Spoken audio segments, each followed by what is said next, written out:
and that's when you need me there with you. Baik, saya akan menyampaikan suatu simpulan resum umum dari materi perkuliahan selama satu semester dengan kaitan kepada saya yang kelak akan menjadi seorang guru. Guru merupakan sebuah profesi yang membutuhkan suatu keahlian khusus untuk mengajarkan suatu ilmu kepada peserta didik atau muridnya di suatu lembaga, yaitu sekolah. Tugas utama seorang guru ini yang pertama yaitu mendidik, mengajar, membimbing, mengarahkan, menilai, dan mengevaluasi peserta didik atau muridnya pada pendidikan anak usia dini, jalur pendidikan formal, pendidikan dasar, dan pendidikan menengah. Yang kedua yaitu guru sebagai pendorong kreativitas.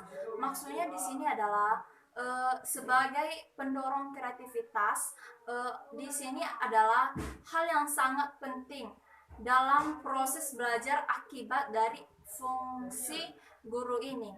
Maka guru akan senantiasa berusaha untuk menemukan cara yang baik untuk melayani peserta didik atau muridnya agar muridnya semakin kreatif dalam proses belajar.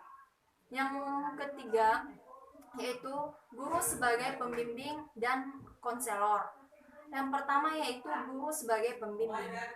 Maksudnya di sini adalah guru berusaha membimbing siswa agar dapat menemukan berbagai potensi yang dimiliki siswa agar dapat mencapai dan melaksanakan tugas-tugas perkembangan mereka, sehingga dengan tercapainya itu ia akan dapat tumbuh dan berkembang sebagai individu yang mandiri dan produktif. Yang kedua yaitu guru sebagai konselor. Maksudnya di sini yaitu guru bertanggung jawab memberikan layanan bimbingan dan konseling kepada peserta didik atau muridnya. Baik, yang keempat yaitu menurut saya apa yang harus saya lakukan dan yang harus saya miliki sehingga saya dapat menjalani tugas keprofesional saya sebagai seorang guru yang layak untuk diteladani. Yang pertama yaitu guru atau saya harus bisa membangun anak didiknya agar menjadi sosok generasi berakhlak dan berilmu. Yang kedua, seorang guru atau saya ketika berbicara harus mampu menyejukkan hati anak didiknya atau muridnya. Yang ketiga yaitu seorang guru atau saya harus bersikap perhatian kepada siswa agar dapat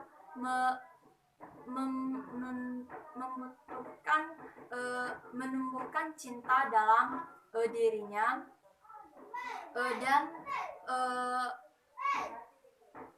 dan siswa agar kehadiran di kelas dirindukan oleh anak didik dan sikapnya mampu diketahui dan diteladani. Yang kelima yaitu tugas seorang yang berprofesi sebagai guru adalah memanajemen kelas. Yang pertama yaitu pengertian manajemen kelas adalah merupakan bentuk pengaturan guru terhadap kegiatan pembelajaran yang dilaksanakan di kelas dalam rangka menciptakan suasana belajar yang baik, nyaman, dan terkontrol agar guna tercapai target pembelajaran. Yang kedua yaitu tujuan memanajemen kelas. Tujuannya di sini adalah agar siswa di kelas dapat bekerja dan belajar dengan tertib sehingga segala tercapai tujuan eh, pengajaran secara efektif dan efisien. Tiga yaitu eh, yang harus saya punya sehingga saya memiliki keterampilan dalam memanajemen kelas adalah dalam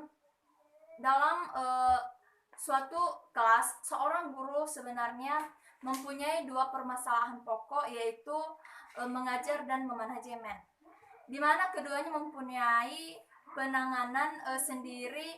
Mengajar harus di atas dengan cara mengajar yang baik, sedangkan memanajemen dengan cara pengelolaan. Hal yang paling penting dalam proses belajar mengajar yaitu pengelolaan kelas, di mana pengelolaan tersebut merupakan proses terjadinya tingkah laku yang kompleks dan seorang guru menggunakan untuk menciptakan dan mempertahankan kondisi kelas sehingga secara efisien dan memungkinkan siswa dapat belajar dengan memperoleh rasa nyamannya.